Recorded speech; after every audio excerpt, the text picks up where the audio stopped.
Okay, so we're going to do chapter 45, and this is orientation to the lab. And some of you may already be familiar with some of the equipment that we're going to go through and some of the things. If you've taken microbiology, this could be something you've already seen. But if you haven't, it'll be a good introduction to that. And so some of the things that we'll go through in this chapter are talking about the duties that a medical assistant might have in a physician's office laboratory, and what the purpose of that is. A physician's office laboratory is also called a POL, and a lot of smaller primary care clinics will oftentimes have a POL. We'll talk about some of the important pieces of equipment that you might deal with. We'll also talk a little bit about accidents and preventing accidents within the lab setting. There'll be a little bit on quality assurance towards the middle and end of this. I might not go into too much depth with that, but it is going to be important as you go through the Smart Book and as you go through the Connect. It'll go through the quality assurance issues that are important to do with a physician's office laboratory. You guys will also, as medical assistants, communication is going to be really important, and so talking about test prep, talking the patient through the test, and then any post-prep or post-test is also important with follow-up, and then carrying out documentation. Diligence with documentation cannot be underestimated, or the importance of it is huge. And so accurate logging related to quality control and lab reporting is of the utmost importance. Okay. All right, so the things that we'll kind of go through, we'll go through some of the common laboratory equipment, some safety, and then steps to prevent accidents. We'll talk a little bit about CLIA. There's federal regulation laws that have been developed. There was a set in '88 and then another set in 1992 that actually hold laboratories to a certain level of standard, which is really important because before those times, we didn't have a set amount of standards, and so not every lab was necessarily as efficient and run as well as others will. And so now we actually have federal mandates that require that all labs are at a certain standard, and that's important so that we know that when things go to labs, that they are held to the highest quality. Okay, and so we'll talk a little bit about quality control procedures and also the importance of record keeping. Okay. Okay, so when we're looking at what goes on in a POL or a physician's laboratory, there's things that we can analyze. We can analyze certain blood tests, certain urine tests, and sometimes other body fluids as well. Semen analysis can be done in some of these clinics, as well as vaginal fluid analysis can be done too. And so what this does is identify certain disease processes or helps to rule out certain disease processes. It can actually confirm and or contradict an original diagnosis. And some of these tests can also determine and monitor the dosage of certain medications. Coagulation studies are often done that can help determine the level of Coumadin and or heparin or some sort of anticoagulant that patients take to keep their blood thin. Okay. And so there's a difference between a POL, which is a small laboratory within a clinician's office, versus a reference laboratory. Reference laboratories, you've probably heard of some of them. They are located outside of the clinician's practice. They have higher technological capabilities. And so the thing that can be nice about the reference laboratories is it can do more detailed analysis, and it frees up staff to take care and focus more on the patient care duties as opposed to having to do lab duties. So there are pros and cons to both. Common reference laboratories that you may have heard of are LabCorp, SmithKline, Quest. Those are very common ones, and oftentimes clinician offices will actually contract certain labs, and you might go to the doctors and say, well, we can't do this lab work here. You need to go to this facility at a few of these addresses. That's a common situation that occurs with a reference laboratory, and they can do more complex labs that can't necessarily be done in a POL.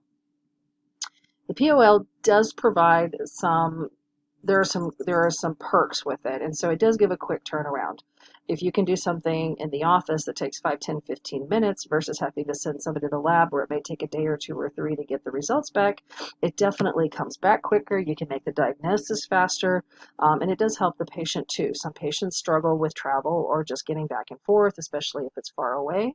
So a POL can make things a lot more convenient. So there's pros and cons to both. Okay. All right, so there are different purposes, or there's different things that you can actually do in a POL. There are certain chemical analysis you can do. There are some places that have rapid serology tests to do cholesterol. There's now hemoglobin A1C that can be done that's used with diabetics. Certain hematologic tests like hematocrit hemoglobin or a blood smear test. So there's a number of hematologic tests that can be done. Microbiologic tests can also be done to detect whether or not someone has a bacterial infection, and then urinalysis as well. So these are all possible types of tests that can be conducted in a POL. So if we compare the two, we're comparing a reference lab and POL. A reference lab is something that is run by an organization. It is separate and outside from the practice, and it has technologies a little bit more complex beyond what can be done in a physician's office lab. Okay, but patients have to travel there.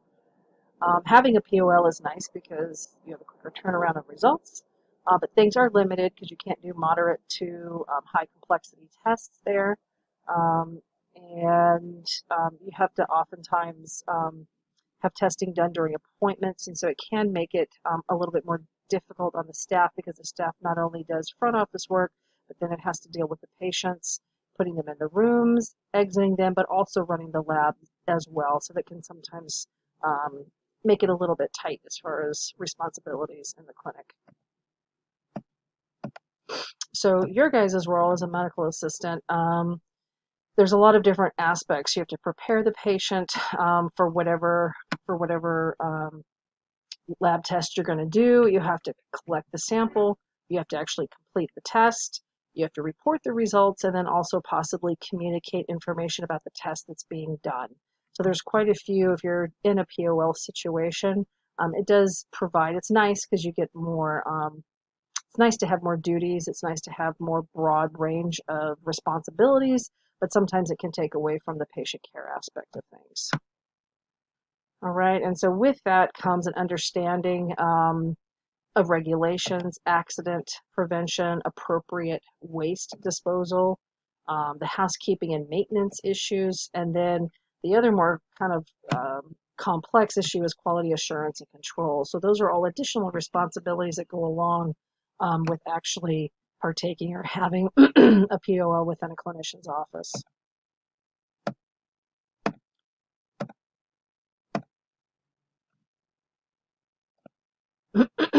All right, so what are the duties of the medical assistant related to testing done in the POL? Okay, it may include prepping, it may include collecting, actually running the test, reporting the results to the clinician, and then once it's been reviewed, possibly communicating the results to the patient, okay? And once again, we'll talk about this in a little bit too. Never hand out, you don't ever have to hand out results to someone without actually clearing it with the physician first, regardless of whether it's negative or positive. So always, always, always clear a result with the clinician before telling the patient. And most of the time, the clinician will be the one to do it. But if everything is normal and they're waiting for a lab result, the clinician might say, let the patient know that everything looks normal. And then you just be relating what the clinician said, okay? So looking at these POLs, there's certain specific laboratory equipment that's very common to an office laboratory. Autoclave, you guys already learned how to use. Obviously, that's very common. And when you have surgical procedures being done, now you guys at least have an idea of how to wrap an autoclave and sterilize your equipment. The other two common ones are the microscope and the centrifuge. The centrifuge is a machine that spins either urine or blood at a really fast rate to separate it into its components. And then the microscope, which is considered the most common instrument, will allow us to look at things at the microscopic level. Okay.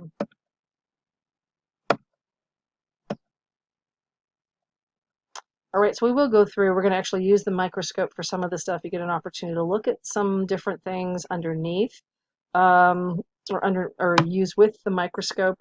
When you actually are performing, if you're actually looking at something with a microscope, it's called microscopy because it's actually the process of utilizing a scope to look at small organisms. And so these provider performed microscopy procedures must be CLIA approved. So CLIA is just a laboratory, a set of laboratory rules and regulations that allow individuals to perform certain waived tests, and we'll talk about those in a little bit. Okay. So when we're looking at the microscope, it's called an optical microscope because it uses light to project an image um, through the oculars. Okay.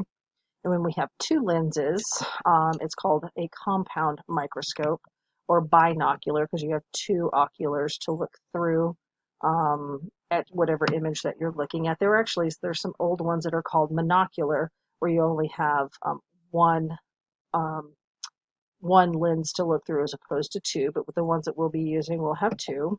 Okay. And so the two eyepieces are called oculars, and the ones we'll be using are binocular. But once again, like I had said, there are some that only have one ocular eyepiece, which is called monocular. There's a number of lenses in there. The actual ocular itself magnifies 10 times by itself. Okay, so those oculars will already, just with that itself, is a 10 times of magnification. Then, if we travel down a little bit, we'll see these the spin type areas, little cylinders down there called objectives. And each one of those has extra magnification.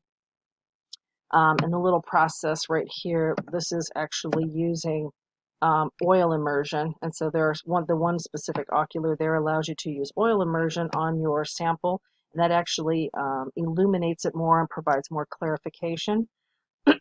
We won't be doing oil immersion if you guys have done, if you guys have actually done a bio class or used the microscope before in one of your bio classes, they might have used this. We won't be utilizing oil immersion, but it does provide a lot more clarity when you're looking at things, and that's 100 times magnification with that particular objective.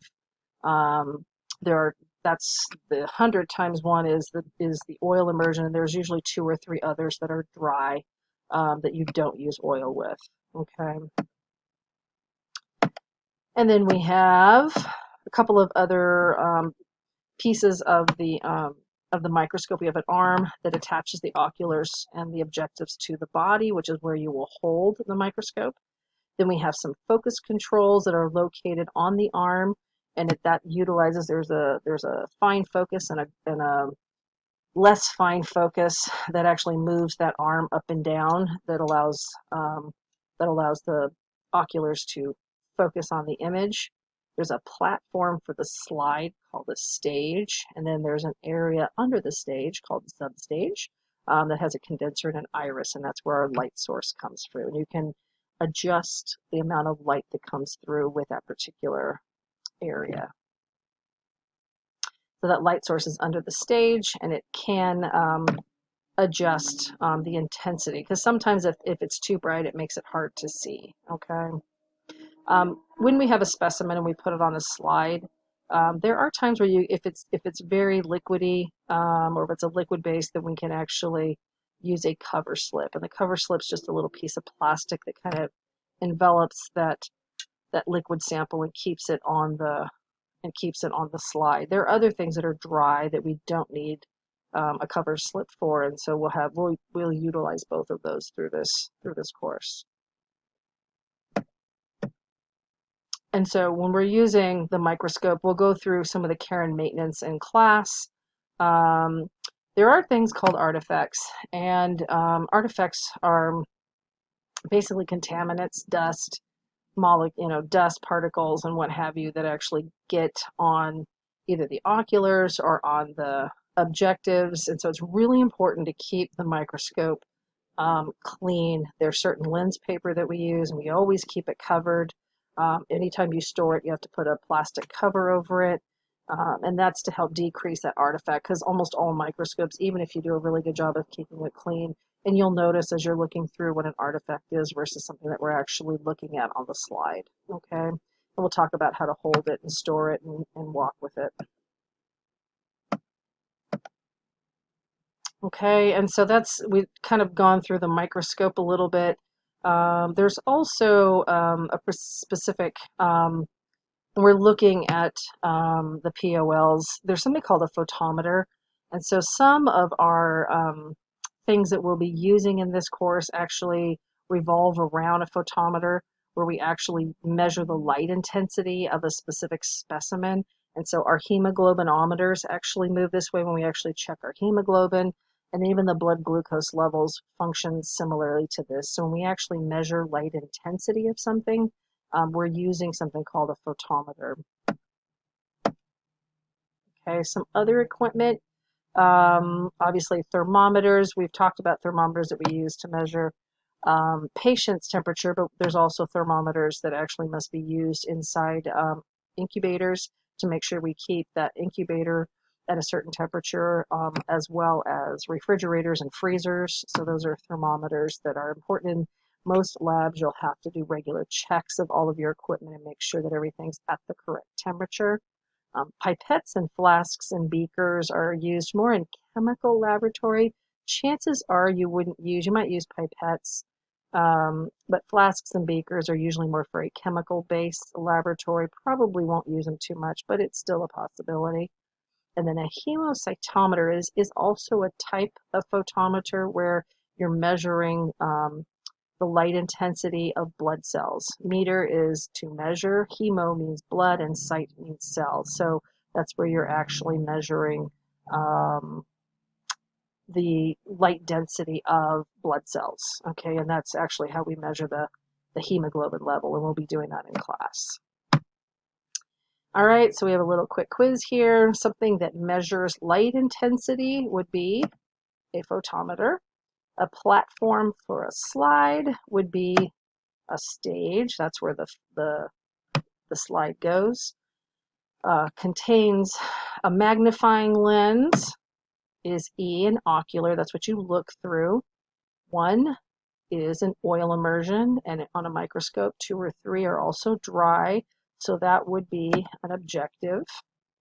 Condenser to concentrate the light is our substage. That's where we actually have the area where we can bring in more light or less light. In order to move the body tube up and down, that's actually the focus control. So we have a gross focus that's up and down, which is a more generalized, and then we have a smaller, more fine focus on the arm, and we'll go through the microscope in class. And then something that's calibrated to count cells would be a hemocytometer. Okay, good job.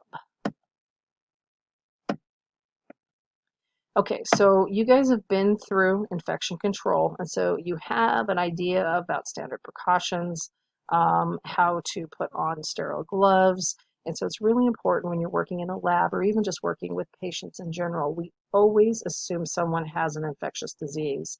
And when we do that, and we treat everybody the same, that's what we are doing when we utilize standard precautions. Everyone gets treated exactly the same way, whether they have hepatitis or HIV or whether they don't. We treat everyone like they have something infectious, and that way we will maintain standard precautions for everyone. Okay. Must wear gloves. You've gone through infection control. You know how important that is.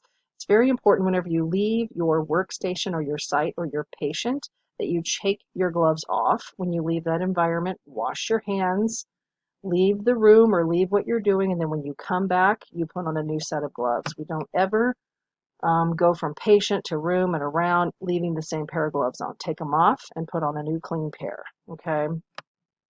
We use that appropriate PPE depending on what we're doing. Always have an idea of what your procedure is that you're doing so that you can make sure that you use the appropriate protective equipment. If you're going to be in an area where you might splash, make sure you have goggles or a face shield, okay? If it may drip on the ground, you need booties. If it could get on your scrubs or on your clothes, then you need to make sure you've got a gown on, okay?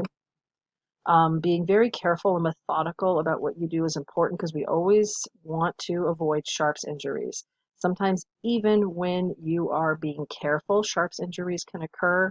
And so we will stress this exceedingly and how important this is as we go through this course, because the first thing you always have to take care of is your sharp, okay? That is your first priority, to make sure you're sharp. Once you're done with it, that it goes directly, that it's if it's a needle, that you use the blunting device, or you use your self-capping, and then you get rid of it, okay? That's always the first thing that you do, okay? And when you're utilizing instruments and equipment, to always make sure that you don't utilize something that's not appropriate. Don't improvise and go, well, I should have this, but I need that, so I'll just use this. You don't ever want to do that. You don't want to substitute or take chances or risks. You only use instruments as they are appropriately, the equipment is supposed to be used. We don't ever improvise, okay? Preventing spills and splashes is also important.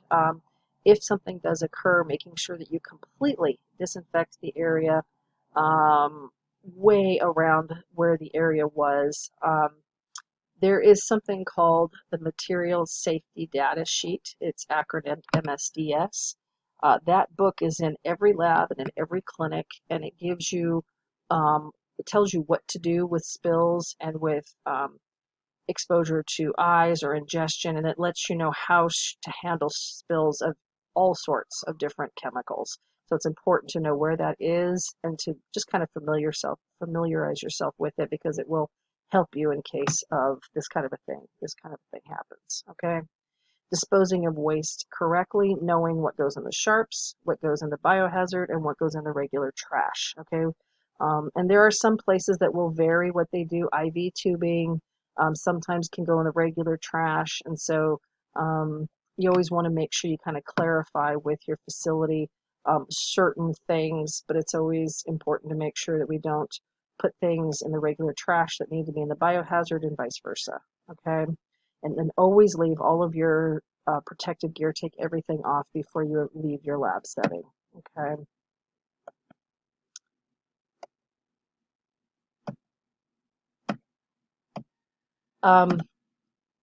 I always like to tell medical assistant students that it's really important to realize that cleanliness is one of the most important things that you guys can learn from infection control and from any of these courses. Don't ever wait for someone else to pick something up. If you see something on the floor, if you see a spill, if you see a piece of paper, if you see trash, don't just leave it there because you didn't put it there. Make sure that you take the time to pick it up.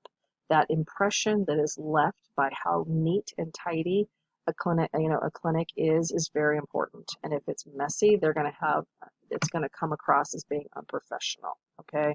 So we always want to make sure we pick up any trash that we see. And obviously, if you were to spill something, you can't wait for someone else to pick it up. It needs to be dealt with immediately, okay?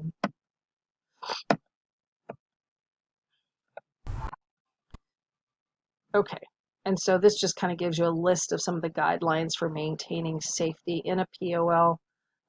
We kind of went through all of these, but this just gives you an idea of the different things to think about and different aspects of what will need to be kept track of if you are going to be working in a POL situation, okay?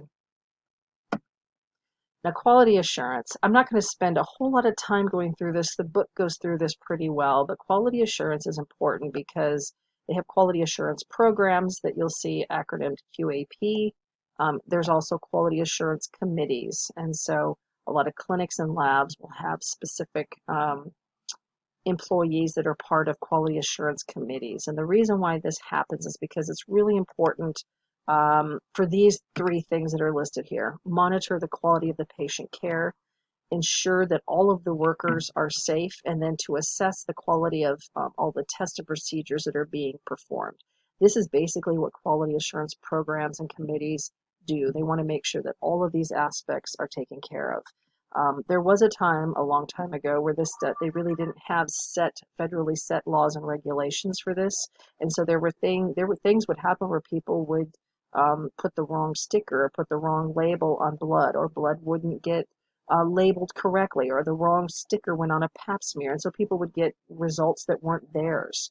And so it's important these quality assurance programs and committees make sure of all of these three things: that the quality of patient care um, is the utmost of importance to make sure that all of the workers are safe and that all of the tests performed are um, of essential quality. Okay. And so when we look at CLIA, CLIA stands for the Clinical Laboratory of Improvement Amendments. And this was a set of rules and procedures that were enacted in 1988, and then they updated them in 1992. And it really revolutionized standards for labs. It made all labs federally regulated rather than regulated by a city, county, or a state. And so it's really important that all labs follow these federal regulations, because if they don't, they will close them down. Okay. And so once again, this is important because, 50, 60, 70 years ago, they didn't have these. And so there were a lot of errors made. You might have gotten, maybe if you had your blood drawn at the same time as someone else, but they mixed up your lab work, and come to find out that person had diabetes, and they called you and said, well, your blood sugar's over 400, we need to start you on medication, and maybe it wasn't your lab results, and it wasn't really you. That could be very dangerous. And so these enactments and these regulations really helped to increase and provide safety for all patients. Okay. Now, all these labs have a couple of different kinds of tests that can be done, and we will be doing, there's three levels of testing, and the low level of testing is called a certificate of waiver test, or just waived tests. And so these are low risk tests that, if they're performed or interpreted incorrectly, there's a low risk for having a problem with the patient's results. Okay, they tend to be simple and fairly accurate, and some of these are actually approved by the FDA for home use, like pregnancy tests, some fertility tests are done this way, and then there'll be a number of wave tests that we actually do in the lab: rapid streps, um, pregnancy tests, stool guaiac. There's a number of wave tests that we will be doing that are very common to be performed in these POLs. And so we'll go through some of those in this course. Once we get to moderate, and then the next one is high, these two levels of tests are usually done in your reference laboratory. 75% of the tests are moderate complexity. These would be CBC, and actually CBCs can be done in some of the POLs. Lipids, electrolytes, a lot of these things are run at a moderate complexity level test site. They all are performed by qualified laboratory personnel that are overseen by a quality assurance program, and they are subject to random inspections. And so this is a common procedures for moderate as well as high complexity tests. High complexity tests are usually done in special labs that partake with things that aren't really run-of-the-mill, some immunology and allergy based, some tests that aren't what you would consider run-of-the-mill, that are done by specialties and subspecialties, are considered high complexity tests. Okay, so this just kind of goes through some of the importance of why the components of quality assurance and why it's important. Okay, and so it kind of ensures that all of the personnel have proficiency testing, that they have appropriate training and continuing education. It maintains instrument and equipment maintenance, and it makes sure that there's a standard operating set of procedures for documentation, so that from lab to lab we don't have too much variability. Okay. Another word that you'll see is calibration. And so anytime you have a machine that you're using, whether it's a glucometer or we'll be working with spirometry, there's usually some way of calibrating that machine, and the calibration basically checks to make sure that it's working appropriately. Okay.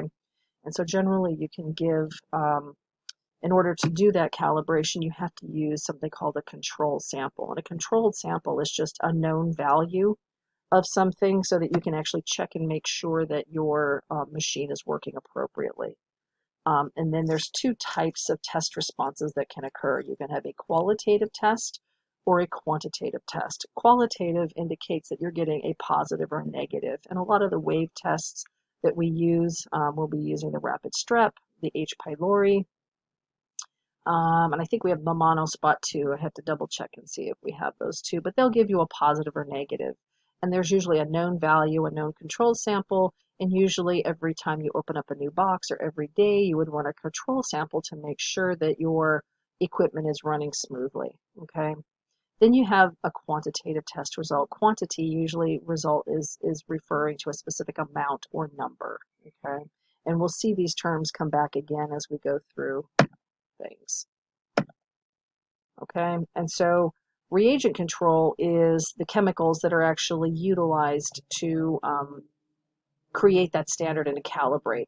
So it's important to make sure that the reagents are not expired, and they will usually keep a control log of these things to make sure that every single machine is following a certain protocol as far as how often it's being checked or calibrated.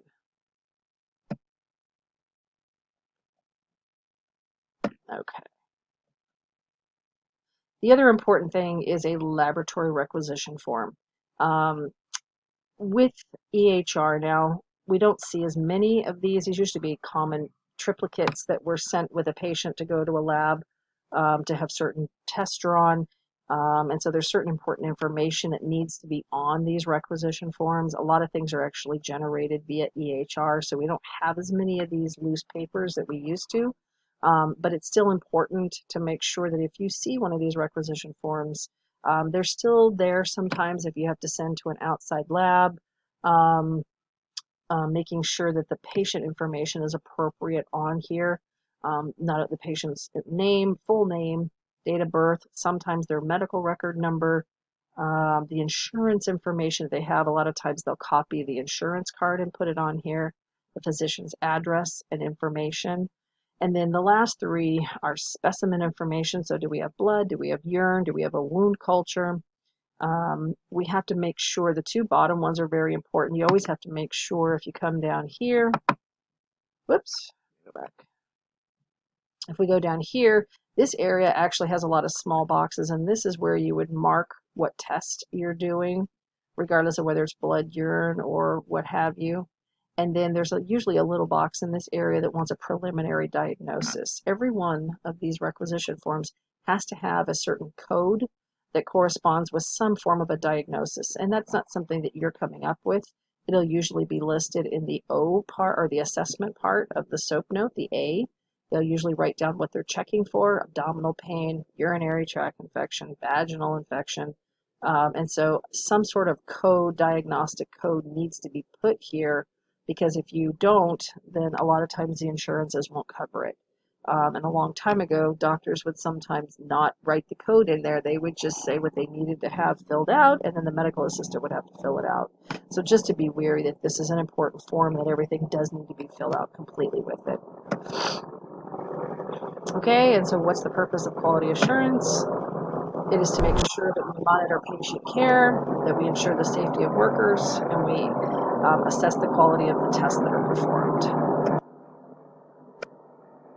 So some of the other responsibilities that medical assistants have to deal with comes down to communication with the patient as far as before the test, if there's any prep, are we doing a fasting, a non-fasting, verifying the patient's information, and getting the patient's prep to make sure that they did the appropriate prep for each test, the actual collection, identifying the patient, instructing the patient on what's going to happen, and then also still being talking to the patient up so that they reassure on what's going on. And we'll get into this a little bit more as we go through. The patients are sometimes, they can seem fine, but a lot of patients are needle phobic, and so being very in tune to that and empathetic, and being able to pick up when someone is stressed or worried about having their blood drawn. Okay, and we'll get into that a little bit more later. We always have to deal with post-test instructions and then also scheduling for further testing or a follow-up appointment. So this is where telehealth is starting to come in because they're trying to keep patients out of the clinic with COVID as much as possible.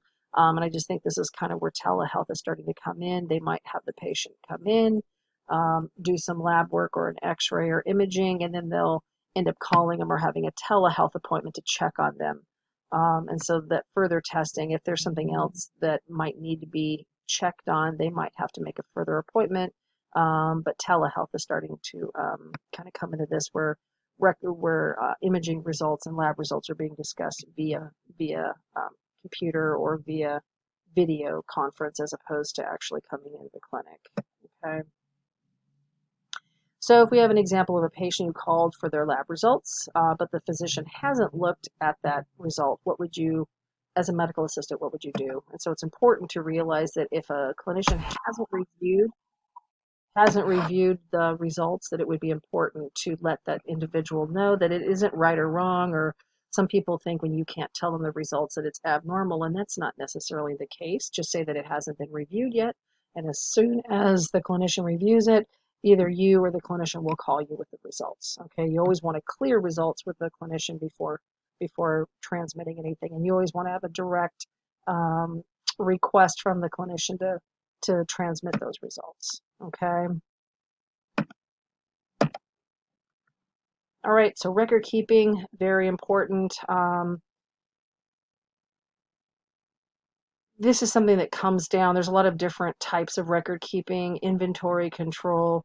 Medical assistants have a tendency to have to track medications, syringes, needles, tubes, speculums, gauze. A lot of that stuff will fall on you guys to keep track of that, but just making sure that, and it's a slow process as far as learning what your facility does. That inventory control is an important situation that you guys will deal with. Record keeping also as far as specimen identification. I kind of mentioned this too. Making sure that all of the appropriate information is on every single specimen. We don't ever label a lid. We always label the actual jar. We always need to make sure that every single tube is labeled. Now they have stickers where they put them on there, but the stickers need to have the patient's information, date of birth, date and time that it was collected, the physician, and then also your initials if you were the one that collected the specimen. Okay. All right, because what that does is it decreases unidentified or misidentified specimens, and I can tell you that it happens even when you're doing the utmost. Even if you're really trying to be diligent, things can happen, and so being extra diligent is important. Okay. And so when you review the laboratory results, you notice that a glucose level is elevated. So what should you do? Okay. And so what you would do is identify that test. Some places would, if you notice that a glucose was way elevated, to circle it or underline it, but you would always want to go directly to the physician and at least point it out and say, you know what, I really just noticed that this level is elevated. I just wanted to let you know. Okay. And then that physician or clinician would then say, yes, it's a little elevated, and then it maybe advise you to call and have them come in for more lab tests, or they would call and let the patient know about coming in for more lab tests. Okay. So once again, this is chapter 45. It's kind of our introduction to the lab. In class, we'll go through the microscope, and we will do a cheek swab, and we'll also have an opportunity in a couple of weeks to look underneath the microscope at blood and urine and some different components. So it'll be fun. All right. So we're going to check out of here, and I will see you in the next video for chapter 50.